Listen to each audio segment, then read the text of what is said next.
oleh saya. Demikianlah pemberitahuan dapat dimaklumi PDD Seksi Keamanan Info.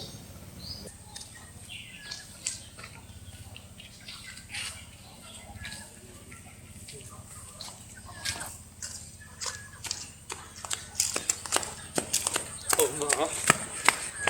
Dia.